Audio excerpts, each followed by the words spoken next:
പ്രിയപ്പെട്ട കുട്ടികളെ, നമുക്ക് ഇന്ന് കാര്യമായി ഡിസ്കസ് ചെയ്യാനുള്ളത് സർഫസ് ടെൻഷനാണ്. സർഫസ് ടെൻഷനിലേക്ക് പോകുമ്പോൾ നമുക്ക് അതിനു മുമ്പ് അല്ലെങ്കിൽ അതോടൊപ്പം തന്നെ നമുക്ക് മനസ്സിലാക്കേണ്ട രണ്ട് ടേമാണ് cohesive force and adhesive force. ഇത് നിങ്ങൾ ഹൈസ്കൂളിൽ തന്നെ പഠിച്ചിട്ടുള്ള കാര്യമാണ്. നിങ്ങൾ ഓർക്കുന്നുണ്ടാവും അല്ലേ? കൊഹിസീവ് ഫോഴ്സും അഡീസീവ് ഫോഴ്സും. കൊഹിസീവ് ഫോഴ്സ് എന്ന് പറഞ്ഞു കഴിഞ്ഞാൽ ഒരേ ടൈപ്പിലുള്ള സിമിലർ ടൈപ്പ് മോളിക്യൂൾസുകൾ തമ്മിലുള്ള ഫോഴ്സിനെയാണ് നമ്മൾ കൊഹിസീവ് ഫോഴ്സ് എന്ന് പറയുന്നത്. അല്ലെ, കോ എന്ന വേർഡ് വെച്ചിട്ട് തന്നെ, അല്ലെങ്കിൽ കോ വെച്ചിട്ട് നമ്മൾ റെപ്രസെന്റ് ഇല്ലേ, കോ വർക്കർ അല്ലെ, ഒരുമിച്ച് വർക്ക് ചെയ്യുന്ന. അപ്പോൾ കൊഹിസീവ് ഫോഴ്സ് എന്ന് പറഞ്ഞാൽ it is the force of attraction between the molecules of the same substance. അപ്പോൾ ഈ രണ്ട് ഫോഴ്സുകളും മനസ്സിലാക്കിയ രണ്ട് ഫോഴ്സും അട്രാക്റ്റീവ് ഫോഴ്സ് ആണ്. Both are attractive forces. Force of attraction ആണ്. അതിൽ തന്നെ കൊഹിസീവ് ഫോഴ്സിന്റെ പ്രത്യേകത ഒരേ സബ്സ്റ്റൻസിലെ വ്യത്യസ്ത മോളിക്യൂൾസുകൾ തമ്മിലുള്ള അട്രാക്റ്റീവ് ഫോഴ്സിനെയാണ് നമ്മൾ എന്ത് വിളിക്കുന്നത്? കൊഹിസീവ് ഫോഴ്സ് എന്ന് വിളിക്കുന്നത്. നോക്കൂ, solids have definite shape and size due to strong forces of cohesion amongst their molecules. കാരണം പിന്നെ സോളിഡ്സിലുള്ള മോളിക്യൂൾസ് തമ്മിലുള്ള സ്ട്രോങ് ആയിട്ടുള്ള കൊഹിസീവ് ഫോഴ്സ് ആണ് അതിന് ആ ഒരു ഷേപ്പും സൈസും നൽകുന്നതെന്നാണ് പറഞ്ഞത്. എന്നാൽ നോക്കൂ, ഇപ്പോൾ പിന്നെ നമ്മൾ ചായയൊക്കെ കഴിക്കുന്ന കപ്പ് അല്ലെ, ഒരു ഗ്ലാസിൻ്റെ കപ്പ് എടുത്തിട്ട് നമ്മളതിൽ കുറച്ച് വെള്ളം ഒഴിച്ചിട്ട് നമ്മൾ ആ വെള്ളം ഒഴിവാക്കി കഴിഞ്ഞാൽ, നിങ്ങൾ ശ്രദ്ധിച്ചിട്ടുണ്ടാവും, ആ വെള്ളം അങ്ങോട്ട് ഒഴിവാക്കി കഴിഞ്ഞും ചിന്തി നമ്മൾ ഒഴിവാക്കി കഴിഞ്ഞാലും നിങ്ങൾ ആ ഗ്ലാസ്സിലേക്ക് നോക്കിക്കഴിഞ്ഞാൽ, ആ കപ്പിലേക്ക് നോക്കിക്കഴിഞ്ഞാൽ അതിൽ വാട്ടർ പാർട്ടിക്കിൾസ് അതിൻ്റെ പിന്നെ സർഫസിൽ, ഗ്ലാസിൻ്റെ സർഫസിൽ സ്റ്റിക്ക് ചെയ്ത് നിൽക്കുന്നത് നിങ്ങൾ കണ്ടിട്ടുണ്ടാവും അല്ലേ? അവിടെ പറ്റി പിടിച്ചിരിക്കുന്നത്. അതിൻ്റെ കാരണം എന്താ? വാട്ടർ മോളിക്യൂൾസ് തമ്മിലുള്ള കൊഹിസീവ് ഫോഴ്സിനേക്കാൾ അധികമാണ് വാട്ടർ മോളിക്യൂൾസും ഗ്ലാസും തമ്മിലുള്ള അഡീസീവ് ഫോഴ്സ് എന്നാണ് നമ്മൾ മനസ്സിലാക്കുന്നത്. അപ്പോൾ അഡീസീവ് ഫോഴ്സ് എന്ന് പറഞ്ഞാൽ it is the force of attraction between the molecules of two different substances. അപ്പം ഞാനിപ്പോൾ പറഞ്ഞ ഈ എക്സാമ്പിളിൽ ഗ്ലാസും വാട്ടറും തമ്മിലുള്ള ഫോഴ്സിനെയാണ് നമ്മൾ, വാട്ടർ മോളിക്യൂൾസും തമ്മിലുള്ള ഫോഴ്സിനെയാണ് നമ്മൾ എന്ത് വിളിക്കുന്നത്? അഡീസീവ് ഫോഴ്സ് എന്ന് വിളിക്കുന്നത്. അപ്പോൾ it is due to the force of adhesion that ink sticks to paper while writing. നമ്മൾ എഴുതുന്ന സമയത്ത് പേപ്പറിൽ ആ ഇങ്ക് നിൽക്കാനുള്ള കാരണം എന്താ? ഇങ്കും പേപ്പറും തമ്മിലുള്ള അഡീസീവ് ഫോഴ്സ് ആണ് ഇതിന് കാരണം. അപ്പോൾ ഞാൻ നേരത്തെ എക്സാമ്പിൾ ഒന്നുകൂടെ പറയാം. നമ്മൾ ഗ്ലാസ്സിൽ നമ്മൾ വെള്ളം നമ്മൾ റിമൂവ് ചെയ്ത് കഴിഞ്ഞാലും വെള്ളം എന്ത് ചെയ്യും? ആ ഗ്ലാസിന്റെ സർഫസിൽ പറ്റി പിടിച്ചിരിക്കുന്ന നമുക്ക് കാണാൻ കഴിയും. അതിന്റെ കാരണം എന്താണ്? വാട്ടർ മോളിക്യൂൾസ് തമ്മിലുള്ള കൊഹിസീവ് ഫോഴ്സിനേക്കാൾ അധികമാണ് വാട്ടർ മോളിക്യൂൾസും അതുപോലെ ഗ്ലാസും തമ്മിലുള്ള അഡീസീവ് ഫോഴ്സ്. ഇനി നമ്മൾ സാധാരണ ഇതിൽ പറയുന്ന നമ്മുടെ ചേമ്പിന്റെ ഇലയല്ലേ, ചേമ്പിന്റെ ഇല നിങ്ങൾ കണ്ടില്ലേ? ആ ചേമ്പിന്റെ ഇലയിൽ നമ്മൾ ലേശം വെള്ളമാക്കി കഴിഞ്ഞാൽ നമുക്ക് കാണാൻ പറ്റും, ആ വെള്ളം അവിടെ ഒരു പ്രത്യേക ഷേപ്പിൽ അതവിടെ നിൽക്കും. എന്നിട്ട് നമ്മളത് ഒഴിവാക്കി കഴിഞ്ഞാൽ അത് പാടെ ഒഴിഞ്ഞു പോകും. എന്ന് വെച്ചാൽ ആ ചേമ്പിന്റെ ലീഫ് അതിന് യാതൊരു നനവും നിങ്ങൾക്ക് കാണാൻ കഴിയില്ല. അപ്പൊ അതിന്റെ കാരണം എന്താ? അവിടെ വാട്ടർ മോളിക്യൂൾസുകൾ തമ്മിലുള്ള കൊഹിസീവ് ഫോഴ്സ് ആണ് ആരെക്കാൾ കൂടുതൽ? വാട്ടർ മോളിക്യൂൾസും ആ ചേമ്പിന്റെ ലീഫും തമ്മിലുള്ള അഡീസീവ് ഫോഴ്സിനേക്കാൾ കൂടുതൽ. അതുപോലെ മറ്റൊരു എക്സാമ്പിൾ ആണ്, നോക്കൂ, മെർക്കുറി. നമ്മളെ HG അല്ലെ, മെർക്കുറിന്റെ ഒരു ഡ്രോപ്പ് നിങ്ങൾ പിന്നെ ഗ്ലാസ്സിലേക്കോ അല്ലെങ്കിൽ ടെസ്റ്റ് ട്യൂബിലേക്കോ എടുത്ത് നോക്ക്. പിന്നെ അത് ഒഴിവാക്കി കഴിഞ്ഞാൽ അത് പൂർണ്ണമായിട്ടും അത് ഒഴിഞ്ഞു പോകും. അതിൻ്റെ ചെറിയ പാർട്ടിക്കിൾസ് അവിടെ പറ്റി പിടിച്ചിരിക്കുന്നത് നിങ്ങൾക്ക് കാണാൻ കഴിയില്ല. അപ്പോൾ അവിടെയും നമുക്ക് എന്ത് പറയാം? മെർക്കുറി മോളിക്യൂൾസ് തമ്മിലുള്ള കൊഹിസീവ് ഫോഴ്സ് ആണ് മെർക്കുറിയും ഗ്ലാസും തമ്മിലുള്ള അഡീസീവ് ഫോഴ്സിനേക്കാൾ കൂടുതലുള്ളത്. അതുകൊണ്ടാണ് അതങ്ങനെ സംഭവിക്കുന്നത്. അപ്പോൾ ആ കൊഹിസീവ് ഫോഴ്സ് എന്താണ്, അഡീസീവ് ഫോഴ്സ് എന്താണ്, അതിൻ്റെ എക്സാമ്പിൾ ഒക്കെ നിങ്ങൾ മനസ്സിലാക്കി കഴിഞ്ഞു. അപ്പോൾ ഇനി നമ്മൾ സർഫസ് ടെൻഷനിലേക്ക് പോകാം. എന്താണ് സർഫസ് ടെൻഷൻ? സർഫസ് ടെൻഷൻ എന്ന് പറഞ്ഞാൽ നോക്കൂ, അത് ഒരു ലിക്വിഡിന്റെ ഫ്രീ സർഫസിന്റെ ഒരു പ്രോപ്പർട്ടിയാണ്. എന്താണ് ലിക്വിഡ് ചെയ്യുന്നത്? മീൻസ് ലിക്വിഡിന്റെ ഫ്രീ സർഫസ് എന്ന് പറഞ്ഞാൽ, ഇപ്പൊ നിങ്ങൾ ഇവിടെ ഡയഗ്രത്തിൽ ഞാൻ ഇവിടെ ഒരു ബീക്കറിൽ ഞാൻ വെള്ളം വെച്ചിട്ടുണ്ട്. പിന്നെ ഇവിടെ കുറച്ച് കാര്യങ്ങൾ വരച്ചിട്ടുണ്ട്. അതിപ്പോൾ നിങ്ങൾ മൈൻഡ് ചെയ്യണ്ടാവും, നിൽക്കട്ടെ, ഞാൻ പറയാം, വളരെ ഡീറ്റെയിൽ ആയിട്ട് അത് പറയാം. സർഫസ് ടെൻഷൻ എന്ന് പറഞ്ഞാൽ ലിക്വിഡിന്റെ ഫ്രീ സർഫസ് ഒരു സ്ട്രെച്ച്ഡ് ഇലാസ്റ്റിക് മെംബ്രെയിൻ പോലെയാണ് ബിഹേവ് ചെയ്യാൻ. സ്ട്രെച്ച്ഡ് ഇലാസ്റ്റിക് മെംബ്രെയിൻ എന്ന് പറഞ്ഞാൽ ഒരു ഇൻഫ്ലേറ്റഡ് ബലൂൺ, ഒരു വീർപ്പിച്ച ബലൂണിനെ കുറിച്ച് ഒന്ന് ആലോചിച്ച് നോക്കൂ. ആ വീർപ്പിച്ച ബലൂണ് അതിങ്ങനെ സ്ട്രെച്ച് ചെയ്ത് നിൽക്കില്ലേ, അതുപോലെ സ്ട്രെച്ച് ചെയ്ത് നിൽക്കുകയാണ്. ഒരു ബീക്കറിൽ നിങ്ങൾ വെള്ളം എടുത്തു കഴിഞ്ഞാൽ നോക്കൂ, ഒരു ബീക്കറിൽ നമ്മൾ വെള്ളം എടുത്തു കഴിഞ്ഞാൽ ആ വെള്ളത്തിന് വാട്ടറിന്റെ സർഫസ് ഒരു സ്ട്രെച്ച്ഡ് മെംബ്രെയിൻ പോലെ ബിഹേവ് ചെയ്യുന്നു എന്ന് പറഞ്ഞാൽ ഒരു ബലൂണിന്റെ ആ വീർപ്പിച്ച ഭാഗം ഇങ്ങനെ വലിഞ്ഞു നിൽക്കുന്ന പോലെ ആണ് ഇത് ബിഹേവ് ചെയ്യുന്നത്. എന്ന് വെച്ചാൽ ചെറിയ ഇപ്പോൾ ബലൂണിന്റെ സർഫസിൽ നോക്കൂ, നമ്മൾ ചെറിയ എന്തെങ്കിലും കല്ലൊക്കെ വെച്ച് കഴിഞ്ഞാൽ എന്താ സംഭവിക്കുക, ആ ഭാഗം ലേശം കൊണ്ട് കുഴിഞ്ഞു നിൽക്കുമെങ്കിലും അത് ഒറ്റയ്ക്ക് പൊട്ടുമോ? ഇല്ല. അതുപോലെ തന്നെയാണ് വാട്ടറിന്റെ ഈ ഫ്രീ സർഫസ് ഒരു മെംബ്രെയിൻ പോലെയാണ് ബിഹേവ് ചെയ്യുന്നത്. ഇവിടെ നിങ്ങൾ ചെറുതായിട്ട് എന്തെങ്കിലും കൊടുത്തു കഴിഞ്ഞാൽ ആ മെംബ്രെയിനിൽ ചെറിയ ഒരു താഴ്ച മാത്രമേ ഇവിടെ സംഭവിക്കുള്ളൂ, അത് പൊട്ടിപ്പോവില്ല. അതുകൊണ്ടാണ് നമുക്ക് ഇപ്പോൾ ചെറിയ കുട്ടികളൊക്കെ ആയിരുന്ന സമയത്ത്, അന്ന് ഞാനൊക്കെ പഠിക്കുന്ന സമയത്ത് അന്ന് നമ്മൾ വളരെ സൂക്ഷിച്ച്, അന്ന് അലൂമിനിയത്തിൻ്റെ ഒരു 10 പൈസൻ്റെ ഒക്കെ ഒരു കോയിൻ ഉണ്ട്, അതൊക്കെ വളരെ സൂക്ഷിച്ച് നമ്മൾ വെള്ളത്തിന്റെ സർഫസിൽ വളരെ സൂക്ഷിച്ച് വെച്ച് കഴിഞ്ഞാൽ സർഫസിൽ നിർത്താൻ കഴിയും. ഇപ്പോഴും നിങ്ങൾക്ക് ബ്ലേഡ്, സാധാരണ നമ്മൾ യൂസ് ചെയ്യുന്ന റേസർ ബ്ലേഡ്സ്, ആ ബ്ലേഡ് വളരെ സൂക്ഷിച്ച് വാട്ടറിന്റെ സർഫസിൽ നമുക്ക് നിർത്താൻ കഴിയും. കാരണം എന്താ, ഈ ഒരു സ്ട്രെച്ച്ഡ് മെംബ്രെയിന് ആണ് അതിനെ സപ്പോർട്ട് ചെയ്യുന്നത്. അപ്പോൾ surface tension is the property by virtue of which the free surface of a liquid at rest behaves like an elastic stretched membrane tending to contract so as to occupy minimum surface area. ആ last പറഞ്ഞ കാര്യം പ്രത്യേകം ശ്രദ്ധിക്കണം. ഈ stretched membrane ഇപ്പോൾ എപ്പോഴും എന്തിനാ ശ്രമിക്കുക, ഇപ്പോൾ ഫോർ എക്സാമ്പിൾ നമ്മൾ ബലൂണിന്റെ കേസ് തന്നെ വീണ്ടും എടുക്കും, ഇൻഫ്ലേറ്റഡ് ബലൂൺ, വീർപ്പിച്ച ബലൂണ് വീണ്ടും അങ്ങനെ വീർത്ത് പോകാനാണോ ബലൂൺ ശ്രമിക്കുക? അല്ല, ബലൂണ് അത് കുറഞ്ഞ് അതിന്റെ സർഫസ് ഏരിയ, മൊത്തം മെംബ്രെയിന്റെ സർഫസ് ഏരിയ കുറക്കാൻ വേണ്ടിയിട്ടാണ് ശ്രമിക്കുക. അതുപോലെ തന്നെയാണ് വാട്ടറിന്റെ സർഫസിൽ ഫോം ചെയ്യുന്ന ഈ മെംബ്രെയിൻ എന്തിനാ ശ്രമിക്കുക, അതിങ്ങോട്ട് ചുരുങ്ങി ഏറ്റവും കുറവ് ഏരിയയിലേക്ക് എത്തിക്കാൻ വേണ്ടിയിട്ടാണ് അത് ശ്രമിക്കുക എന്നാണ് പറഞ്ഞത്. അപ്പോൾ സർഫസ് ടെൻഷൻ എന്താണ് എന്നുള്ള ഒരു ധാരണ കിട്ടിയല്ലോ. ഓക്കെ, അപ്പോൾ സർഫസ് ടെൻഷന്റെ ക്വാളിറ്റേറ്റീവ് ഡെഫിനിഷൻ ആണ് ഞാനിവിടെ പറഞ്ഞത്. എന്താണ് സർഫസ് ടെൻഷന്റെ ക്വാളിറ്റേറ്റീവ് ഡെഫിനിഷൻ? ഇനി സർഫസ് ടെൻഷന്റെ ക്വാണ്ടിറ്റേറ്റീവ് ഡെഫിനിഷൻ ആണ് ഇനി നമ്മൾ പറയാൻ പോകുന്നത്. അതിനാണ് ഞാനിവിടെ വരച്ചു. നോക്കൂ, ഈ ലിക്വിഡിന്റെ ഫ്രീ സർഫസിൽ ഇങ്ങനെ ഒരു ലൈൻ ഉണ്ട് എന്ന് വിചാരിക്കും. അങ്ങനെ ലൈൻ ഇല്ല, ഒരു ഇമാജിനറി ലൈൻ നമ്മൾ അസ്യൂം ചെയ്യാം.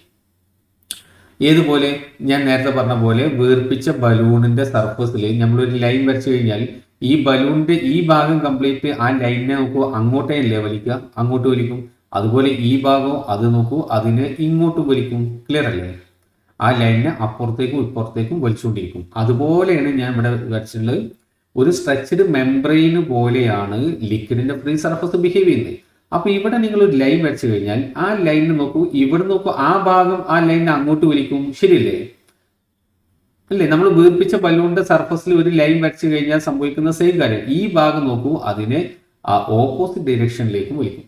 എന്നാലും ആ ലൈൻ അവിടെ തന്നെ ഉണ്ട്. അപ്പൊ അത് ഇക്വിലിബ്രിയത്തിലാണ്. എന്ന് വെച്ചാൽ ലെഫ്റ്റ് സൈഡിലും റൈറ്റ് സൈഡിലും അനുഭവപ്പെടുന്ന ഫോഴ്സ് എന്തായിരിക്കും? ഫോഴ്സ് തുല്യമായിരിക്കും എന്നർത്ഥം. അതുകൊണ്ട് ഒരു സൈഡിലുള്ള ഫോഴ്സിനെ നമ്മൾ പരിഗണിക്കുന്നുള്ളൂ ഞാൻ ഇവിടെ. എന്ന് വെച്ചാൽ സർഫസ് ടെൻഷന് നമ്മൾ പല സിംബൽസും കൊടുക്കാറുണ്ട്. ഞാൻ ഇവിടെ കൊടുക്കുന്നത് സിഗ്മ, സ്മോൾ ലെറ്റർ സിഗ്മയാണ്. ചില സ്ഥലത്ത് എസ് കൊടുക്കാറുണ്ട്, ചില സ്ഥലത്ത് ടി കൊടുക്കാറുണ്ട്. ഞാനിവിടെ കൊടുക്കുന്നത് സിഗ്മ. അപ്പോൾ ഈ സർഫസ് ടെൻഷന് നമ്മൾ ഡിഫൈൻ ചെയ്തിരിക്കുന്നത് അതിന്റെ സർഫസ് എത്രത്തോളം ടെൻസ്ഡ് ആയിട്ടിരിക്കുന്നു എന്ന് തന്നെയാണ് യഥാർത്ഥത്തിൽ ഇത് റെപ്രസെന്റ് ചെയ്യുന്നത്. അത് നമ്മൾ പറയല് നോക്കൂ, force acting per unit length of an imaginary line drawn on the surface of the liquid എന്നാണ്. അതായത് ഇങ്ങനൊരു ലൈൻ നമ്മൾ അസ്യൂം ചെയ്ത് കഴിഞ്ഞാൽ അതിൽ നന്നായിട്ട് ഫോഴ്സ് ഉണ്ട് എന്ന് പറഞ്ഞാൽ അതിൻ്റെ അർത്ഥം എന്താ? നല്ല സ്ട്രെച്ചിങ് നടക്കുന്നുണ്ട്, അതായത് നല്ല സർഫസ് ടെൻഷൻ ആണ്, നന്നായിട്ട് സർഫസ് ടെൻഷൻ ഉണ്ടെന്നാ. നേരെ മറിച്ച് നമ്മളിവിടെ ഒരു ലൈൻ വെച്ച് അതിൻ്റെ മുകളിൽ ഈ ഫോഴ്സ് കുറവാണെങ്കിൽ സർഫസ് ടെൻഷൻ കുറവാണെന്നാണ് അതിൻ്റെ അർത്ഥം. അപ്പോൾ sigma is equal to force acting on per unit length of an imaginary line drawn on the surface of the liquid. അതാണ് sigma is equal F by L.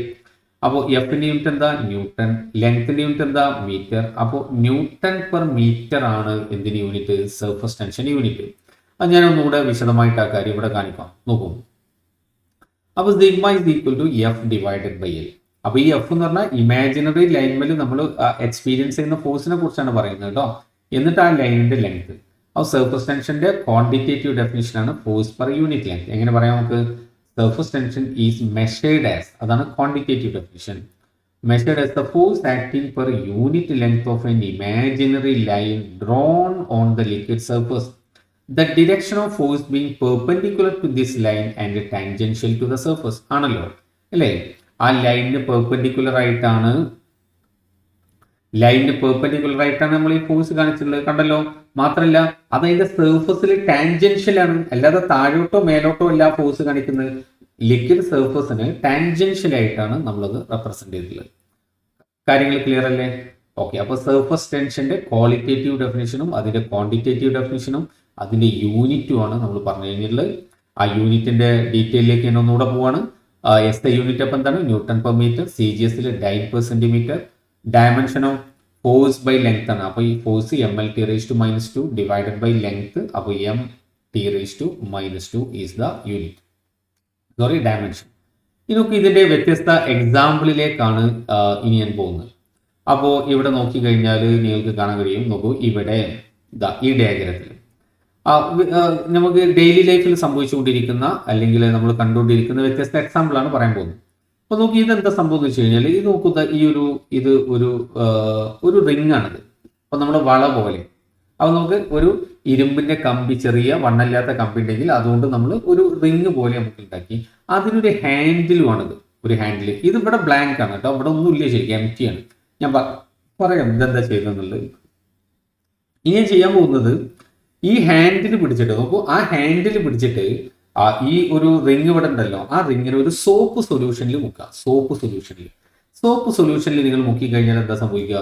ഇവിടെ നിങ്ങൾക്ക് ഒരു സോപ്പ് ഫിലിമാണ് ഇവിടെ നിങ്ങൾക്ക് കിട്ടുക, അല്ലേ? ഇത് മൊത്തത്തിലൊരു സോപ്പ് ഫിലിമാണ്. ഇനി ഞാൻ എന്താ ചെയ്യുന്നത് അറിയോ? ഇനി ഞാൻ ചെയ്യുന്നത്, അവിടെ ചെയ്യുന്ന കാര്യത്തിലുള്ളൂ, ഒരു നൂല്, ഒരു ത്രെഡ് എടുത്തിട്ട്, വണ്ണല്ലാത്ത കനല്ലാത്ത ത്രെഡ് എടുത്തിട്ട് അതിന്റെ രണ്ടറ്റും കൂടി കൂട്ടി പിടിച്ച് ഇവിടെ കെട്ടി, കണ്ടോ? അപ്പൊ ഇങ്ങനെയായി. ആ നൂലിനെ പിടിച്ചിട്ട് ഇതിന്റെ സർഫസിൽ ഇട്ടത്, അത് കണ്ടോ? അതാണ് ഈ നൂല്. ഈ ഏരോ മാർക്കല്ല, ആ നൂലാണ് ഇതിന്റെ സർഫസിൽ കിടക്കുന്നത്. എന്ന് വെച്ചാൽ നമ്മുടെ ഫിലിം ബ്രേക്ക് ചെയ്യാതെ ഈ ത്രെഡ് ഇതിന്റെ സർഫസിൽ ഇതുപോലെ നിൽക്കുന്നു. ക്ലിയർ അല്ലേ? ഓക്കെ, ഇനി നമ്മുടെ ക്വസ്റ്റ്യൻ ഇതാണ്. അപ്പോൾ ഇതാ ഞാൻ വരച്ച ഡയഗ്രാം നിങ്ങൾക്ക് മനസ്സിലായിട്ടുണ്ടാവും. വരച്ചിട്ടുള്ള ഡയഗ്രാം ഇത്രയേ ഉള്ളൂ. ഓക്കെ, ഇത് നമുക്ക് പിടിക്കാനുള്ള ഒരു ഹാൻഡിൽ മാത്രമാണ്. ഇപ്പോൾ ഇവിടെ ഫിലിം മൊത്തം ഉണ്ടായിരുന്നു, ആ ഫിലിമിലാണ് ഇപ്പോൾ ഇവിടെ ഈ ത്രെഡിന്റെ ലൂപ്പ്, ത്രെഡിന്റെ ഉണ്ടാക്കിയിട്ടുള്ള ഒരു ലൂപ്പ് നമ്മളിവിടെ ഇട്ടുള്ളത്. ഈ ചോദ്യം ഇതാണ്, നമ്മളൊരു പിന്നെടുത്തിട്ട്, ഒരു സൂചി എടുത്തിട്ട് ഇവിടെ കുത്തി. അപ്പൊ എന്താ സംഭവിക്കുക? ഇതിന്റെ ത്രെഡ് മീൻസ് ഇവിടെ ഈ ഫിലിമും ബ്രേക്ക് ആവും. അപ്പൊ ഈ ത്രെഡിന് ഏത് ഷേപ്പാണ് ഇനി ഉണ്ടാവുക എന്നുള്ളതാണ്. ത്രെഡിന് എന്താ സംഭവിക്കുക? താഴേക്ക് വീഴുകയാണോ അതോ വേറെ എന്തെങ്കിലും സംഭവിക്കുമോ എന്നതാണ് ചോദ്യം. നിങ്ങളൊന്ന് ഊഹിച്ച് ഒന്ന് ആൻസർ ഒന്ന് കണ്ടെത്താൻ ശ്രമിക്കുക. ഒന്ന് വീഡിയോ ഒന്ന് പോസ്റ്റ് ചെയ്തിട്ട് എന്ത് സംഭവിക്കും എന്നുള്ള ഒരു ആൻസർ നിങ്ങൾ സ്വയം ഒന്ന് ചെക്ക് ചെയ്യൂ. നിങ്ങളുടെ മനസ്സിനൊന്ന് ചിന്തിക്കാൻ വിടൂ, എന്നാലേ ആൻസറിലേക്ക് എത്തുള്ളൂ. അല്ലാതെ ഞാൻ പറഞ്ഞ അതുപോലെ ഇങ്ങനെ കേൾക്കില്ല. നോക്കൂ, അത്ഭുതമാണ് സംഭവിക്കൽ. എന്താ അറിയോ സംഭവിക്കൽ? നോക്കൂ, ഒറ്റയടിക്ക് ഈ വളരെ അൺസൈസ് ആയിട്ട് നിൽക്കുന്ന ഈ ത്രെഡ് വളരെ കൃത്യമായിട്ടുള്ള ഒരു സ്ട്രക്ചർ പെർഫോം ചെയ്ത്, സോറി,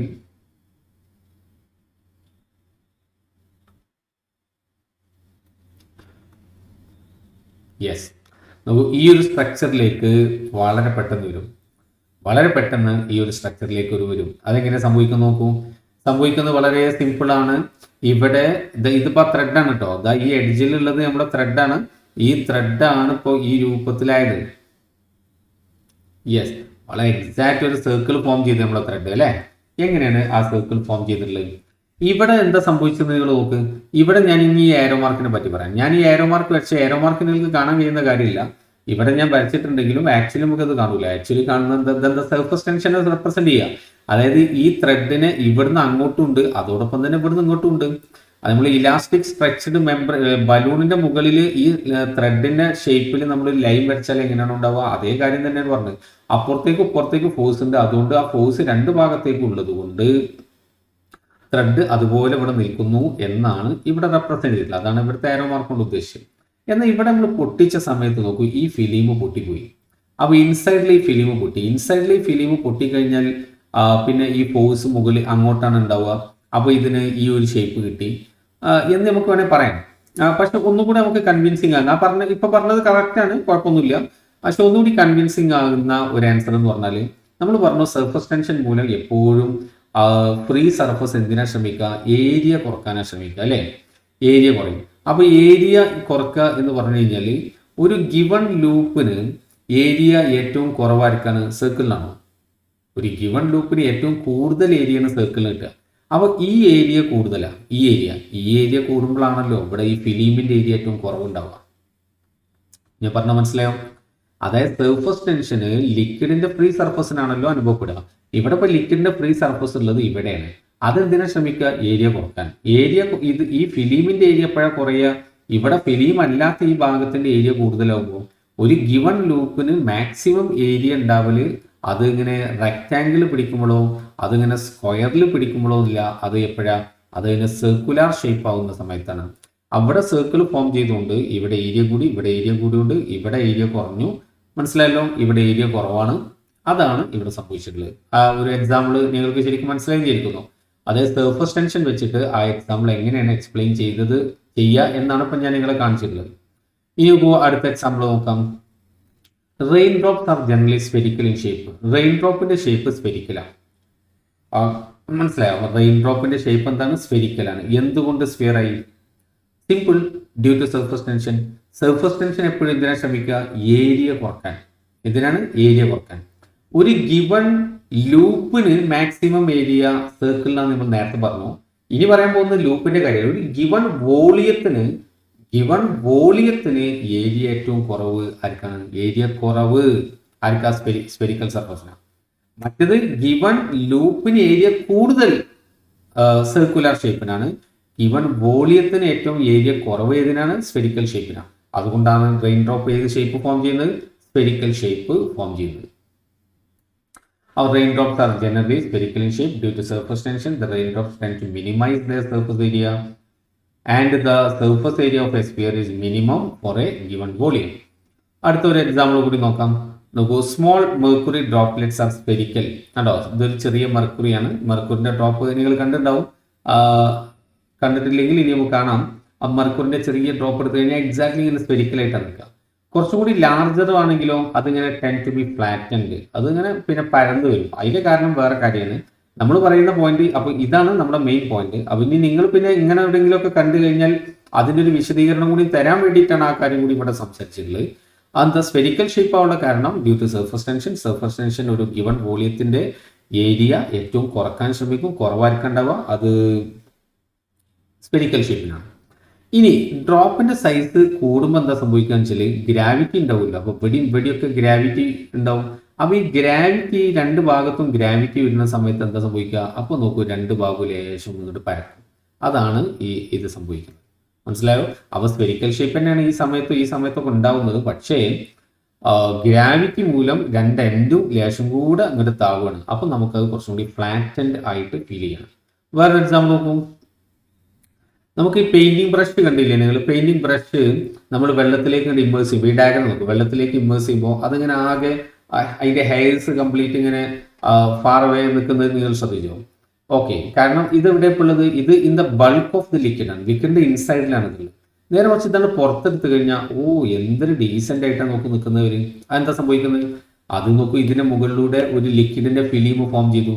അപ്പൊ ആ ഫിലിം എന്തിനാ ശ്രമിക്കുക, ഏരിയ കുറക്കാൻ. ഏരിയ ആർക്കാ കുറവ്, സ്പിയറിന്. അപ്പോൾ എന്താ പിന്നെ സ്പിയർ ആയിട്ടല്ലേ ഇവിടെ ഉണ്ടാവേണ്ടത്? അല്ല. കാരണം എന്താ, ഒറ്റയ്ക്ക് സ്പിയർ ഇവിടെ വരാൻ കഴിയില്ല. കാരണം സ്പിയറിനാണ് ഏരിയ കുറവ്. പക്ഷേ അതെന്താ ചെയ്യുക, അതിന്റെ ഗ്രാവിറ്റി ഉള്ളത് കൊണ്ട് ഇതിന് മാസും ഉണ്ട്. അപ്പൊ ഗ്രാവിറ്റേഷണൽ ഫോഴ്സ് തമ്മിൽ കൺസിഡറബിൾ ഗ്രാവിറ്റേഷണൽ ഫോഴ്സ് ഇതുണ്ട്. അതിന് എഗെയിൻസ്റ്റിൽ വേണം ഇവിടെ സ്പിയർ ഉണ്ടാവാൻ. അപ്പൊ അതെന്ത് ചെയ്യും, അടിഭാഗത്ത് നിന്നുള്ള കാര്യങ്ങളൊക്കെ കുറച്ചുകൂടി മേലേക്ക് കൊണ്ടുവരും. ആസ് എ റിസൾട്ട് നോക്കൂ, അത് ഏകദേശം കണ്ടോ, ഏകദേശം നോക്കൂ ഈ ഒരു ഷേപ്പിലേക്ക് വന്ന്. കാരണം സ്പിയർ ആക്കാനുള്ള ശ്രമത്തിന്റെ ഭാഗമാണ് അതിന് ഏകദേശം ഇങ്ങനെ ഒരു ഷേപ്പ് നമുക്ക് കിട്ടിയിട്ടുള്ളത്. മനസ്സിലായല്ലോ? ഓക്കെ, നോക്കൂ, oil spreads on called water but remains as A drop on hot water. Hot വാട്ടറിൽ കിട്ടാൻ ഏകദേശം ഡ്രോപ്പ് ആയിട്ട് നോക്കും, കോൾഡ് വാട്ടറിൽ സ്പ്രെഡ് ചെയ്യും. This is because the surface tension of oil is less than that of cold water but is greater than that of hot water. Okay, point clear അല്ലേ? അടുത്തത് നോക്കൂ, സർഫസ് എനർജി. എന്താണ് surface energy? Surface energy എന്ന് പറഞ്ഞു കഴിഞ്ഞാൽ നമുക്ക് surface tension മൂലം liquid എന്താ സംഭവിക്കുക? ലിക്വിഡിന്റെ ഫ്രീ സർഫസ് ഏരിയ കുറക്കാൻ വേണ്ടി ശ്രമിക്കും. അപ്പം നമ്മൾ ലിക്വിഡിന്റെ ഫ്രീ സർഫസിലെ ഏരിയ കൂട്ടാൻ നമ്മൾ എന്താ ചെയ്യുന്നത്? കൂടുതൽ ആൾക്കാർ അടിയിൽ നിന്ന് താഴെ നിന്ന് അതിന്റെ ബൾക്കിൽ നിന്ന് കൂടുതൽ ആളുകൾ നമ്മൾ എന്ത് ചെയ്യണം? സർഫസിലേക്ക് കൊണ്ടുവന്നു കഴിഞ്ഞാൽ കൂടുതൽ ആളുകൾ നിൽക്കുമ്പോൾ അവിടെ ഏരിയ കൂടും. അപ്പോൾ ഫ്രീ സർഫസിന്റെ ഏരിയ കൂട്ടാനുള്ള മെത്തേഡ് ഇത്രയേ ഉള്ളൂ. ലിക്വിഡിന്റെ ഇൻസൈഡിൽ നിന്ന് കൂടുതൽ മോളിക്യൂൾസിനെ സർഫസിലേക്ക് കൊണ്ടുവരും. അപ്പോൾ സർഫസിലുള്ള കൂടുതൽ മോളിക്യൂൾസിനെ സർഫസിലേക്ക് നമ്മൾ കൊണ്ടുവരണമെങ്കിൽ എന്താ സംഭവിക്കുക? നമ്മൾ വർക്ക് ചെയ്യണം. അപ്പോൾ എന്ന് വെച്ച് കഴിഞ്ഞാൽ സർഫസിലുള്ള മോളിക്യൂൾസിന് അതിന്റെ ഇന്റീരിയറിലുള്ള മോളിക്യൂൾസിനേക്കാൾ അധിക എനർജി ഉണ്ട്. കാരണം ഉള്ളിലുള്ള മോളിക്യൂൾസിനെയാണ് നമ്മളിവിടെ കൊണ്ടുവന്ന് വെച്ചത്. അപ്പോൾ ആ അടിയിലേക്ക് അട്രാക്റ്റീവ് ഫോഴ്സ് ഒക്കെ ഉണ്ടായതിന് എഗെയിൻസ്റ്റിലാണ്. ആ അട്രാക്റ്റീവ് ഫോഴ്സിന് എഗെയിൻസ്റ്റിൽ നമ്മൾ വർക്ക് ചെയ്തിട്ടാണ് ഇവിടെ മോളിക്യൂൾസ് കൊണ്ടുവച്ചത്. അപ്പോൾ സർഫസിലുള്ള മോളിക്യൂൾസിന് ഇന്റീരിയറിലുള്ള മോളിക്യൂൾസിനേക്കാൾ എന്തുണ്ട്? എക്സസ് എനർജി ഉണ്ട്. The extra energy possessed by the molecules of surface film of unit area compared to the molecules in the interior is called surface energy. ശ്രദ്ധിക്കണം, അധികം എനർജി ഇല്ല, അധികം എനർജി പെർ യൂണിറ്റ് ഏരിയ. അപ്പോൾ energy per unit area എന്ന് പറഞ്ഞാൽ work done per unit area. It is equal to the work done in increasing the area of the surface filling by unit amount. അപ്പോൾ ഞാൻ പറഞ്ഞ കഥ നിങ്ങൾക്ക് മനസ്സിലായല്ലോ. ആ ഇന്റീരിയറിലുള്ള മോളിക്യൂൾസിനെ നമ്മൾ സർഫസിലേക്ക് കൊണ്ടുവരികയാണ്. അവ സർഫസിലുള്ള മോളിക്യൂൾസിന് ഉള്ളിലുള്ള മോളിക്യൂൾസിനേക്കാൾ അധിക എനർജി ഉണ്ട്. ഓക്കെ, ഇനി ആ അധികം എനർജി പെർ യൂണിറ്റ് ഏരിയനെയാണ് നമ്മൾ എന്ത് വിളിക്കുന്നത്? Surface energy. And is obviously equal to ഇന്റീരിയറിലെ മോളിക്യൂൾസിനെ അങ്ങോട്ട് എത്തിക്കാൻ വേണ്ട work done per unit area ആണത്. അപ്പോൾ പിന്നെ മൊത്തത്തിൽ ഏരിയ കൂടുകയാണെങ്കിലോ നമുക്ക് ഈസി ആയിട്ട് പറയാം surface energy is equal to work done divided by increase in surface area. നമുക്ക് this is very very important. ഇതിൻ്റെ ഒരു ഇമ്പോർട്ടൻസ് ഞാൻ വീണ്ടും താഴെ പറയുന്നുണ്ട്. വർക്ക് ഡണ്ണിന്റെ unit joule, area metre per square. ഈ ഇക്വേഷൻ മറക്കല്ലേ. ഈ ഇക്വേഷനെ നമ്മൾ അടുത്ത ഭാഗത്ത് നമ്മൾ കാണുക സർഫസ് എനർജിയും സർഫസ് ടെൻഷൻ ന്യൂമറിക്കലി ഈക്വൽ എന്നാണ്. അതുകൊണ്ട് തന്നെ നമ്മൾ വർക്ക് ഡൺ കാണുന്ന സ്ഥലങ്ങളിലൊക്കെ നമ്മൾ ചെയ്യുക work done is equal to increase in surface area. പലപ്പോഴും നമ്മളോട് ചോദിക്കുന്ന ഒരു ചോദ്യമാണത്. ഏരിയ ഇത്രയായിരുന്നു ഉണ്ടായിരുന്നത്, അതിൻ്റെ ഏരിയ ഇത്ര ആക്കാൻ, മറ്റൊരു കൂടുതലാക്കാൻ എത്ര വർക്ക് ചെയ്തു? അപ്പോൾ നമ്മൾ ചെയ്യേണ്ടത് ഇത്രയേ ഉള്ളൂ. ഇൻക്രീസ് ഇൻ ഏരിയ, എത്രയാണോ ഏരിയ കൂടിയത് ഇൻറ്റു സർഫസ് ടെൻഷൻ കൊടുത്തു കഴിഞ്ഞാൽ ഇൻറ്റു സർഫസ് എനർജിയാണ്. പക്ഷേ സർഫസ് ടെൻഷനും സർഫസ് എനർജി ന്യൂമറിക്കലി ഈക്വൽ ആണെന്ന് നമ്മൾ കാണിക്കും. അപ്പോൾ ഈ ഒരു ഇക്വേഷൻ ഉപയോഗിച്ചിട്ട് നമുക്ക് എന്ത് ചെയ്യാൻ പറ്റും? നമുക്കത് ചെയ്യാൻ കഴിയും. ആക്ച്വലി സർഫസ് ടെൻഷൻ അല്ല, സർഫസ് എനർജിയാണെന്ന് ഞാൻ പറഞ്ഞു കഴിഞ്ഞു. ഞാൻ ഈ പറഞ്ഞതിൻ്റെ ഇമ്പോർട്ടൻസ് നിങ്ങൾക്ക് അല്പസമയം കഴിയുമ്പോഴേക്കും മനസ്സിലാവും. ഇന്നത്തെ ഈ ലെക്ചറിൽ തന്നെ നമ്മൾ ആ കാര്യം സംസാരിക്കുന്നുണ്ട്. അവിടെ നിങ്ങൾക്ക് ആ കാര്യം വ്യക്തമാവും എന്നുള്ള കാര്യം ഉറപ്പാണ്. ഓക്കെ, നമ്മൾ ഈ സർഫസ് എനർജിക്ക് വേണ്ട ഒരു ഇക്വേഷൻ, ആ ഇക്വേഷനാണ് നമ്മൾ ഇനി ഉണ്ടാക്കാൻ പോകുന്നത്. ആ ഇക്വേഷന്റെ കൺക്ലൂഷൻ ആണ് ഞാൻ നേരത്തെ പറഞ്ഞ സർഫസ് എനർജിയും സർഫസ് ടെൻഷൻ്റെയും ന്യൂമറിക്കലി ഈക്വൽ ആണ് എന്നുള്ള ഒരു അണ്ടർസ്റ്റാൻഡിങ്ങിലേക്ക് നമ്മൾ എത്തും. നോക്കൂ, ഇത് എന്താണ് ഈ കാണുന്നത് ഞാൻ പറയാം. ഇത് നോക്കൂ, ഇത് നമ്മൾ കമ്പി കൊണ്ട് ഇങ്ങനെ ബെൻഡ് ചെയ്തിട്ട് നമ്മൾ ഇങ്ങനെ ഉണ്ടാക്കിയതാ കേട്ടോ. ഒരു റെയിൽ പോലെ ഇതാ ഈ എഡ്ജ് ഞാൻ ഈ കളറിൽ മാർക്ക് ചെയ്യുന്നത് ഇത് കമ്പി കൊണ്ട് നമ്മൾ ബെൻഡ് ചെയ്തുണ്ടാക്കിയ അതാണ് മൊത്തത്തിൽ കാണുന്നത്. ഇനി എ ബി എന്ന് പറയുന്നത്, എ ബിനെ മറ്റൊരു കളറിൽ റെപ്രസെന്റ് ചെയ്യാം. എ ബി എന്ന് പറഞ്ഞത് ഇതിന്റെ ഭാഗം തന്നെയാണ്. പക്ഷെ എ ബിന്റെ പ്രത്യേകത എന്താണെന്ന് വെച്ചാൽ എ ബി മൂവബിളാണ്. ഈ എ ബിക്ക് നോക്കൂ, എ ബി ഇതിന്റെ മേലെ കൂടെ അങ്ങോട്ടും ഇങ്ങോട്ടും നമുക്ക് നീക്കാൻ പറ്റും. അപ്പൊ എ ബി നോക്കൂ, ആ റെയിലുമ്പോൾ കൂടെ അങ്ങോട്ടും ഇങ്ങോട്ടും നീക്കാൻ പറ്റുന്ന അവസ്ഥയിലാണ്. ഇപ്പൊ എ ബി നമ്മളിവിടെ നിർത്തി. എന്നിട്ട് എന്ത് ചെയ്യുന്നത്? മൊത്തം ഈ അറേഞ്ച്മെന്റ് എല്ലാം കൂടി ഒരു സോപ്പ് സൊല്യൂഷനിൽ നോക്കി. അപ്പോൾ ഒരു സോപ്പ് ഫിലിം നോക്കൂ ഇവിടെ ഫോം ചെയ്തു കേട്ടോ. സോപ്പ് ഫിലിം ഫോം ചെയ്തു. വ്യക്തമാണല്ലോ? വ്യക്തമാണ്. അപ്പൊ ഈ സോപ്പ് ഫിലിമിന്റെ സ്വാഭാവികമായിട്ടും സർഫസ് ടെൻഷന് ഏരിയ കുറക്കാനാണ് ശ്രമിക്കുക. അപ്പോൾ ആ സർഫസ് ടെൻഷൻ സിഗ്മ ഞാൻ കാണിച്ചതെന്ന് വെച്ചാൽ ഏരോ മാർക്ക് ഈ എ ബിനെ ഉള്ളിലേക്ക് വലിക്കും. ആര്? ഈ ഫിലിം. കാരണം ഫിലിം ഏരിയ കുറക്കാൻ വേണ്ടിയിട്ടാണ് ശ്രമം നടത്തുക. ക്ലിയർ ആണല്ലോ? യെസ്. ഇനി നമ്മൾ എന്ത് ചെയ്തു? മെല്ലെ ഫോഴ്സ് എക്സേർട്ട് ചെയ്തിട്ട് എ ബിനെ നോക്കും മറ്റൊരു പൊസിഷനിലേക്ക്. ഈ ഫിലിം ബ്രേക്ക് ചെയ്യാതെ എ ബിനെ ഞാൻ എ ഡാഷ് ബി ഡാഷ് എന്ന പൊസിഷൻ, ഇത്ര അധികം കേട്ടോ ആ പൊസിഷൻ, വളരെ തൊട്ടടുത്താണ്, നമ്മൾ കാണാൻ വേണ്ടി വലുതാക്കി വെച്ചെന്നുള്ളൂ, ഇങ്ങോട്ട് വെച്ചു. അപ്പോൾ നമുക്ക് ഡിസ്റ്റൻസ്, എത്ര ഡിസ്റ്റൻസാണ് മാറിയത്? അത് എക്സ് ഡിസ്റ്റൻസ് മാറി എന്ന് മനസ്സിലാക്കുക. എത്ര? എക്സ് ഡിസ്റ്റൻസ് മാറി. അങ്ങനെയാണെങ്കിൽ നമ്മൾ ചെയ്യാൻ പോകുന്നത് ഈ അഡീഷണൽ ചെയ്ത ഈ വർക്ക് ഡൺ ആണ് നമ്മൾ കാൽക്കുലേറ്റ് ചെയ്യാൻ പോകുന്നത്. അപ്പോൾ വർക്ക് ഡൺ എന്ന് പറഞ്ഞാൽ ഫോഴ്സ് ഇൻറ്റു ഡിസ്പ്ലേസ്മെന്റ് ആണല്ലോ. Work done is equal to force into displacement ആണ്. അപ്പോൾ നമുക്കിവിടെ കാണേണ്ടത് ഇപ്പോൾ ഫോഴ്സ് ആണ്. അപ്പോൾ force is equal to force ആണ് നമ്മൾ കണ്ടെത്തേണ്ടത്. അപ്പോൾ ഫോഴ്സിനെ നമ്മൾ എങ്ങനെ പറയാം? ഫോഴ്സ് എന്ന് പറഞ്ഞു കഴിഞ്ഞാൽ നോക്കൂ, സിഗ്മ എന്ന് പറഞ്ഞാൽ ആരാ? ഫോഴ്സ് പെർ യൂണിറ്റ് ലെങ്ത് ആണ്. Force per unit length. അപ്പോൾ എഫ് ഇസിക്കൽ ആരാ? Sigma L. F is equal sigma L. അപ്പോൾ ആ എല്ലാണ് നമുക്കിവിടെ എന്തുള്ളത്? നമുക്ക് എല്ലാണ് ഇവിടെ നമുക്ക് എൽ ലെങ്ത്തിലേക്ക് ലെങ്ത്തിന്റെ മുകളിൽ അനുഭവപ്പെടുന്ന ഫോഴ്സ് ആണ് ഇവിടെ കൊടുത്തിട്ടുള്ളത്. ഇവിടെ നോക്കൂ, ഈ ഡിസ്റ്റൻസ് ആണ് നമ്മളിവിടെ എൽ കൊടുത്തിട്ടുള്ളത്. നിങ്ങൾ ശ്രദ്ധിക്കുന്നില്ലേ? ഇവിടെ ഈ സി ഡി എന്ന് വെച്ചാൽ C D A B A dash B dash ഇതാണ് നമുക്കിവിടെ എൽ. അപ്പോൾ എഫ് ഇസിക്കൽ സിഗ്മ എൽ. ഇങ്ങനെ നല്ലോണം ശ്രദ്ധിക്കണമെങ്കിൽ ഞാൻ പറഞ്ഞ പോയിന്റ് ഇങ്ങനെയാണ് നമ്മൾ ഇക്വേഷൻ എഴുതിയതെങ്കിലും ഇവിടെ നോക്കൂ, ഫ്രീ സർഫസ് ഒന്നല്ല രണ്ടെണ്ണം ഉണ്ട്. കാരണം അത് സോപ്പ് ഫിലിമാണ്. അപ്പൊ ഇതിന്റെ ഫ്രണ്ടും ഫ്രീ ആണ്, ഇതിന്റെ ബാക്ക് സൈഡും ഫ്രീ ആണ്. ഈ ഫിലിമിന്റെ ഫ്രണ്ട് രണ്ട് സൈഡ് ഉണ്ടല്ലോ, രണ്ടും ഫ്രീ സർഫസ് ആണ്. നിങ്ങളൊരു കപ്പില് വെള്ളം എടുത്തു കഴിഞ്ഞാൽ അതിനൊരു ഫ്രീ സർഫസ് ഉള്ളൂ.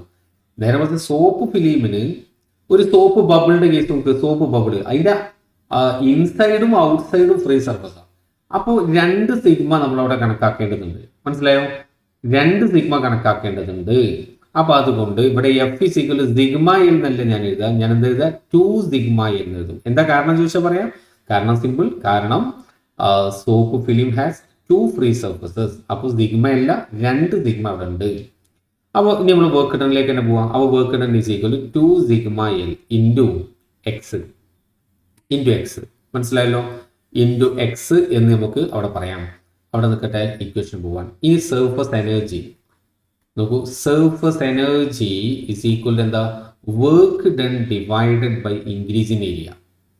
Work done divided by increase in area. അപ്പോൾ ഇൻക്രീസ് ഇൻ ഏരിയ ഡെൽറ്റ എന്നെ റെപ്രസെന്റ് ചെയ്യാം. അപ്പോൾ വർക്ക് ഡൺ എത്ര? 2 sigma L into x divided by increase in area എന്ന് പറഞ്ഞാൽ ഇത്ര ഏരിയ അല്ലേ നമ്മൾ എടുക്കേണ്ടത്. ഈ ലെങ്ത് എത്ര? എക്സ്. ഇതെത്ര ലെങ്ത്? എൽ. അപ്പോൾ L into X. L into X കഴിഞ്ഞോ? ഇല്ല. കാരണം ആ ഏരിയ നോക്കൂ, 2 ഉണ്ട്. ഫ്രീ സർഫസ് ഇവിടെ ഫ്രണ്ടും ഉണ്ട് ബാക്കും ഉണ്ട്. അപ്പൊ എത്ര ഏരിയ? ഇൻറ്റു 2. കണ്ടോ? 2 ഇൻറ്റു എൽ ഇൻറ്റു എക്സ്. അത് നോക്കൂ, 2 cancelled, L cancelled, X cancelled. ബാക്കി ആരുള്ളത്? ബാക്കി സിഗ്മ. ബാക്കി ആരാണ്? ബാക്കി സിഗ്മ. മനസ്സിലായോ? ഇപ്പൊ നോക്കൂ, surface energy numerically equal to എന്തെന്ന് കിട്ടി? നമുക്ക് സർഫസ് ടെൻഷൻ കിട്ടിയല്ലോ. നോക്കാം. അപ്പൊ സർഫസ് എനർജി പറഞ്ഞാൽ work done per increasing surface area ആണ്. അപ്പൊ നമുക്ക് സോൾവ് ചെയ്താൽ ഈ രൂപത്തിൽ ഈക്വൽ ടു സിഗ്മ കിട്ടും. അവർ surface energy of liquid is numerically equal to its surface tension. അതുകൊണ്ട് തന്നെ ഞാൻ നേരത്തെ പറഞ്ഞ ഇക്വേഷൻ ഇനി പ്രത്യേകം ശ്രദ്ധിക്കാം. അപ്പോൾ how much work is needed to increase the surface area എന്ന് ചോദിക്കുമ്പോൾ നമുക്ക് എന്ത് ചെയ്താം? Work done is equal to sigma into increase in surface area എന്ന് വെച്ചിട്ട് നമുക്ക് പ്രോബ്ലം സോൾവ് ചെയ്യാം. ക്ലിയർ ആണല്ലോ? യെസ്. ഞാൻ അടുത്ത ഭാഗത്തേക്ക് നീങ്ങാണ്. Pressure difference across curved liquid surface. വളരെ സിമ്പിൾ ആയിട്ടുള്ളതാണ്. വളരെ പെട്ടെന്ന് തന്നെ നമുക്ക് മനസ്സിലാക്കി എടുക്കാനും കഴിയും. കർവ്ഡ് സർഫസിൽ പ്രഷർ വേരിയേഷൻ ആണ്. വളരെ സിമ്പിൾ അല്ലേ? നോക്കൂ, ഇവിടെ നോക്കൂ, ഇവിടെ ഇപ്പോൾ ഒരു ബീക്കറിൽ ഞാൻ ലിക്വിഡ് എടുത്ത് ഇതിന്റെ സർഫസ് നോക്കൂ, ഇവിടെ പ്ലെയിൻ സർഫസ് ആണ്. അപ്പോൾ ഈ ഭാഗം ആരാ? ഇതിവിടെ വേപ്പറാണ്. ഇവിടെ വേപ്പർ, ഇതാരാണ്? ലിക്വിഡ്. അതാണ് വി എൽ കൊടുത്തത്. അപ്പൊ 2 ഭാഗത്തും പ്രഷർ ഈക്വൽ ആയതുകൊണ്ടാണ് നോക്കൂ ഇവരെന്ത് ചെയ്ത് ഇവർ വളരെ ഡീസെന്റ് ആയിട്ട് ലെവലിൽ നിൽക്കുന്നത്. കാരണം അപ്പുറത്തും ഈ ഭാഗത്തും പ്രഷർ, ഈ ഭാഗത്തും പ്രഷർ ഈക്വൽ ആണ്. ഇത് വേപ്പർ സൈഡാണ്, ഇത് ലിക്വിഡ് സൈഡാണ്. അപ്പോൾ P V equal to P L. ഡൗട്ടില്ല. ഇവിടെ നോക്കൂ, ഇവിടെ ഇങ്ങനെ കർവ് ചെയ്തിട്ടുണ്ട്. ഞാൻ പറഞ്ഞ ആശയത്തിലേക്ക് ശ്രദ്ധിക്കട്ടോ, ആശയത്തിലേക്ക് ശ്രദ്ധിക്കും. ഇവിടെ ഇങ്ങനെ കർവ് ചെയ്തിട്ടുണ്ടെങ്കിൽ നിങ്ങൾ, ഞാൻ ഇവിടെ എഴുതി വെച്ചുകൊണ്ട് നിങ്ങൾ മൈൻഡ് ചെയ്യണ്ട. നിങ്ങളൊന്ന് ആലോചിച്ച് നോക്കുക, എവിടെയായിരിക്കും പ്രഷർ കൂടുക? പ്രഷർ നോക്കുക, ഇവിടെ ഇത് ഇങ്ങനെ പ്ലെയിൻ സർഫസ് ആണെങ്കിൽ ഇവിടെയും നോക്കുക പ്രഷർ ഈക്വലാണ്. നേരെ മറിച്ച് ഇതിന്റെ ഈ ഭാഗത്ത് ഇപ്പൊ നിങ്ങൾ കാണാത്ത ഈ സൈഡില് നല്ല തള്ളു വരുമ്പോഴല്ലേ ഇത് ഇങ്ങനെ ബൾജ് ചെയ്തിരിക്കുക അല്ലേ?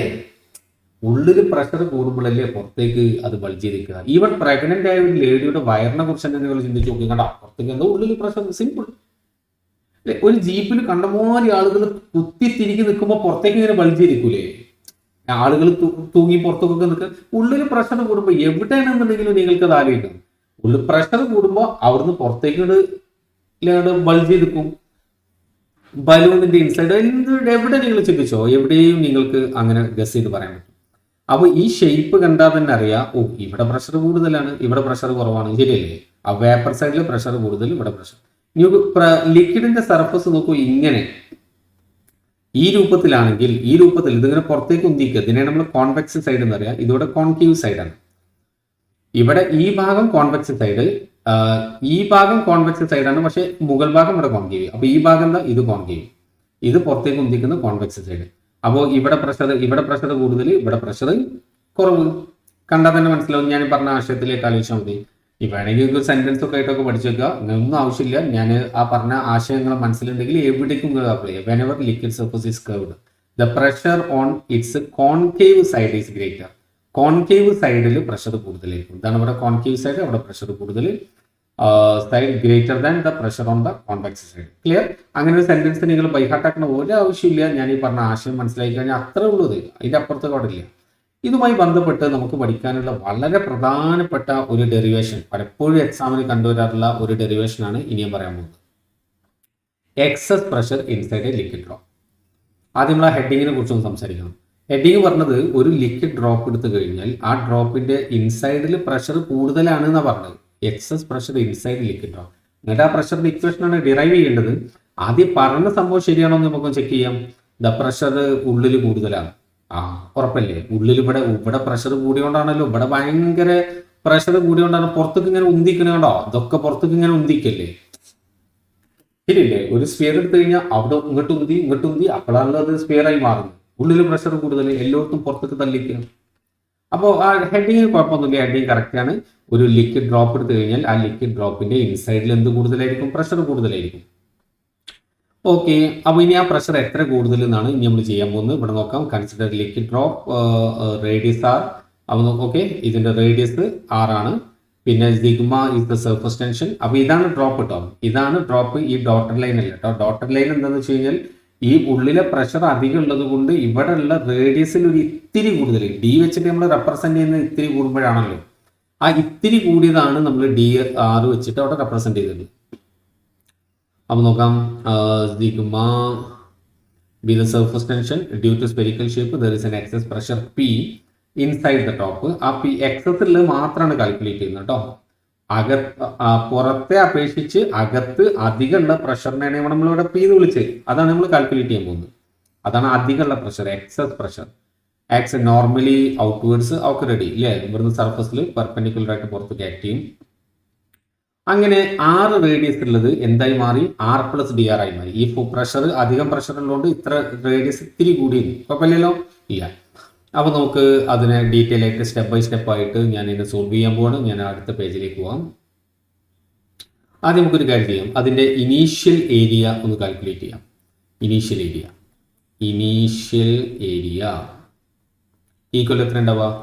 4πR². ആർക്കും ഡൗട്ട് ഇല്ലല്ലോ? ഇല്ല. ഫൈനൽ ഏരിയ സിമ്പിൾ, പെട്ടെന്ന് ചെയ്യാവുന്ന കാര്യമാണ്.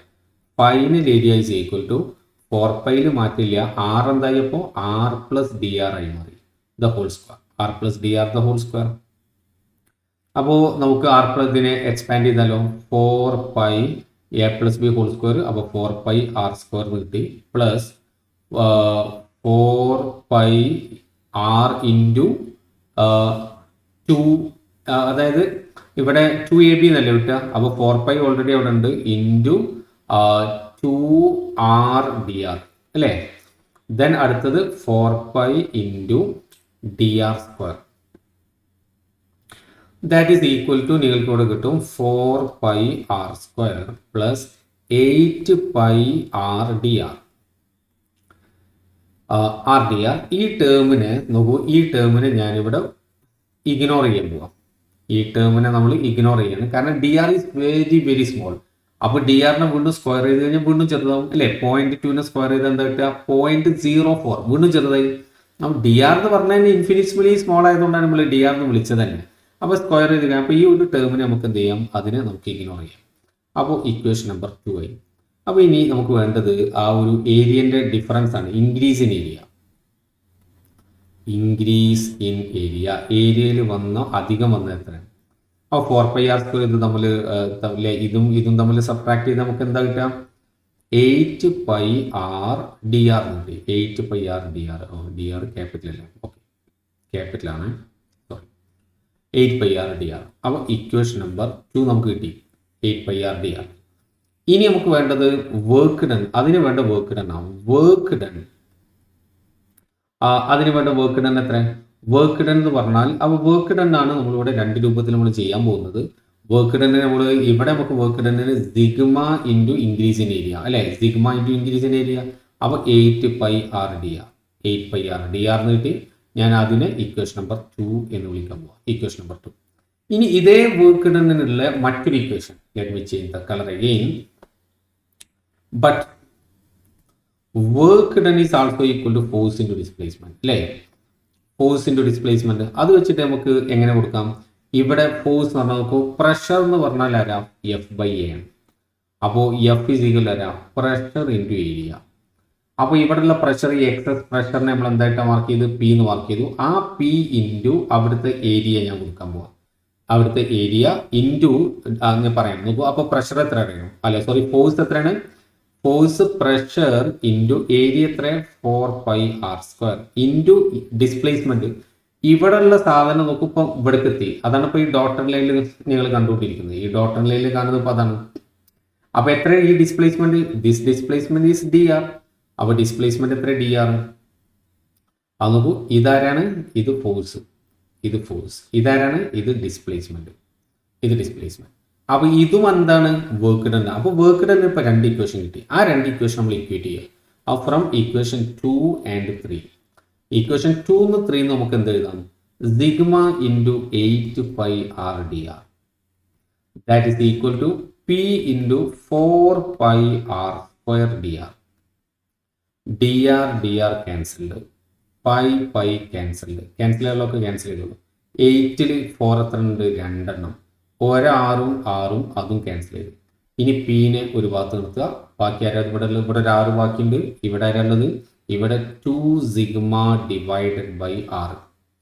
2 sigma divide by R. This is the excess pressure inside a liquid drop. Very very important. Excess pressure inside a liquid drop P is equal to 2 sigma divided by capital R. Simple ഡെറിവേഷനും അല്ലേ? Derivation important ആണ് എക്സാമിന്. ഇത്തവണത്തെ detail ഒക്കെ നമുക്ക് നോക്കണം. സാധാരണ ഇതിൽ എക്സാമിന് ചോദിക്കാറുള്ള വളരെ പ്രധാനപ്പെട്ട ഒരു ഡെറിവേഷനാണ് ഈ ഡെറിവേഷൻ എന്നുള്ളത് മനസ്സിലാക്കുക. ഇക്വേഷൻ നിങ്ങൾ പ്രത്യേകം പഠിക്കേണ്ട ഇക്വേഷനാണ്. ഇക്വേഷൻ ഭയങ്കര പ്രസക്തമാണ്. അതിന്റെ പ്രസക്തി ഞാൻ പറയാം. ഇതിന്റെ ഏറ്റവും വലിയ പ്രസക്തി, pressure is inversely proportional to radius of the sphere. സ്ഫിയറിന്റെ റേഡിയസിന് ഇൻവേഴ്സ്ലി പ്രൊപ്പോർഷണൽ ആണ്. അത് നമ്മളെ സംബന്ധിച്ചിടത്തോളം അത് വളരെ വളരെ ഇമ്പോർട്ടൻ്റ് ആയിട്ടുള്ള ഒരു പോയിന്റാണ്. Pressure inversely proportional to radius എന്നുള്ള പോയിന്റ് വളരെ പ്രധാനപ്പെട്ട ഒരു പോയിന്റ് ആയിട്ട് നിങ്ങൾ മനസ്സിലാക്കുക. ക്ലിയർ ആണല്ലോ? Yes, okay. അപ്പോൾ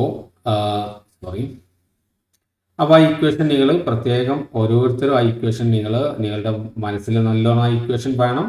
അതിൽ അത്ര ഇമ്പോർട്ടൻ്റ് ആയിട്ടുള്ള ഇക്വേഷനാണ്. ബൈ ഹാർട്ടിൽ നിങ്ങൾക്ക് വേണ്ട ഒരു ഇക്വേഷൻ കൂടിയാണ്.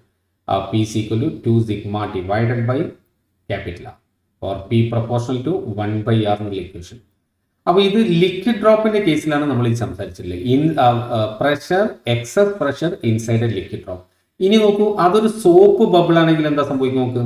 A soap bubble has air both inside and outside. So it has 2 free surfaces. അപ്പോൾ അത്തരം സന്ദർഭത്തിൽ നേരത്തെ സംസാരിച്ചു കഴിഞ്ഞാണ്.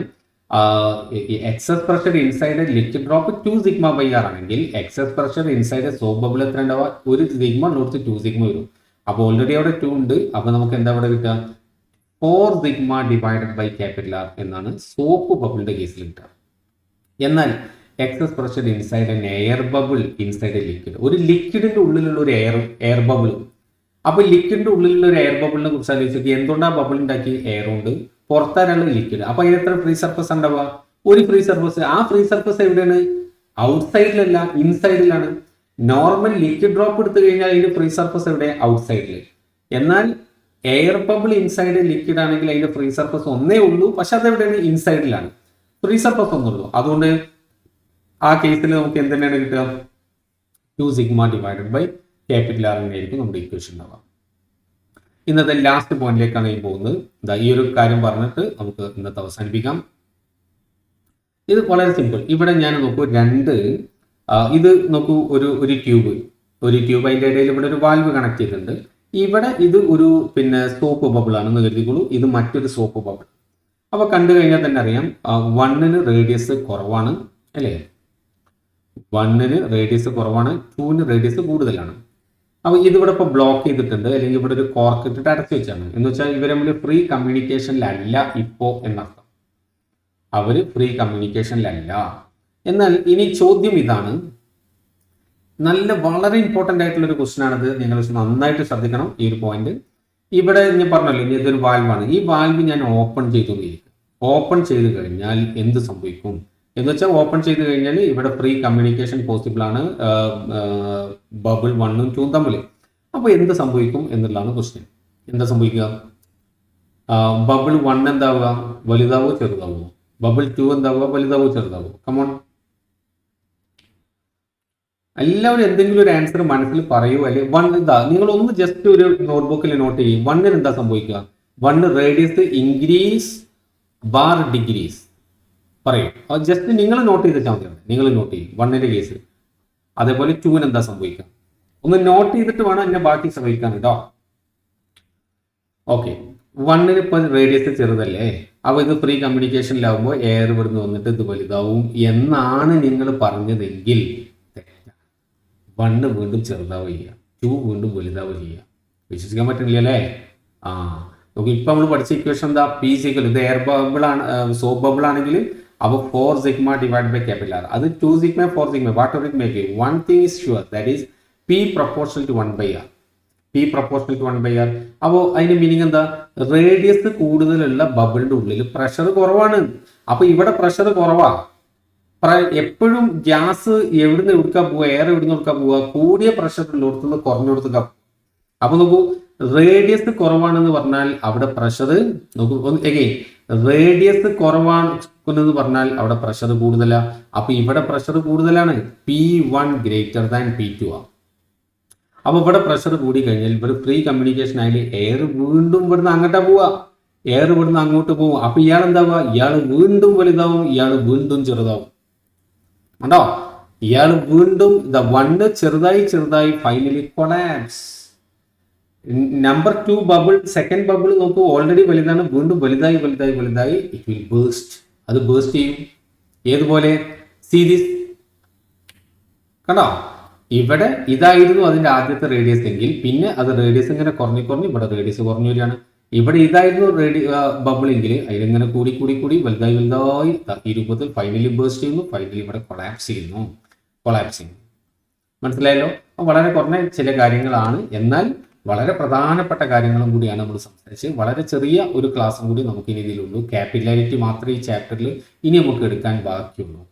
അപ്പോൾ ആ എടുത്ത കാര്യങ്ങൾ നിങ്ങൾ നന്നായിട്ട് പോയി പഠിക്കൂ, എഴുതി പഠിക്കുക, പ്രാക്ടീസ് ചെയ്യുക. അപ്പോഴത് പഠിക്കുള്ളൂ. കഴിഞ്ഞ ക്ലാസ്സിൽ നമ്മൾ ടെർമിനൽ വെലോസിറ്റി ഒക്കെ പഠിച്ചാണ്. അതിൻ്റെ മുമ്പ് നമ്മൾ ബെർണോളിസ് പ്രിൻസിപ്പിൾ, അതിൻ്റെ ആപ്ലിക്കേഷൻ ഒക്കെ ഇമ്പോർട്ടൻ്റ് ആയിട്ടുള്ള കാര്യങ്ങളാണ്. കഴിഞ്ഞ ക്ലാസ് വളരെ ഇമ്പോർട്ടൻ്റ് ആണ്. ടെർമിനൽ വെലോസിറ്റി, വിസ്കോസിറ്റി ഒക്കെ നമ്മൾ അതിലാണ് പഠിച്ചത്. അതിന് മുമ്പത്തേൽ അതിലേറെ ഇമ്പോർട്ടൻ്റ് ആണ് ബെർണോളിസ് പ്രിൻസിപ്പിൾ, അതിൻ്റെ ആപ്ലിക്കേഷൻ സംസാരിച്ചിട്ടുണ്ട്, ഡെറിവേഷൻ ഒക്കെ പഠിച്ചാണ്. അതൊക്കെ വീണ്ടും നിങ്ങൾ പ്രാക്ടീസ് ചെയ്യുക കേട്ടോ, നന്നായിട്ട് പ്രാക്ടീസ് ചെയ്യുക. Thank you.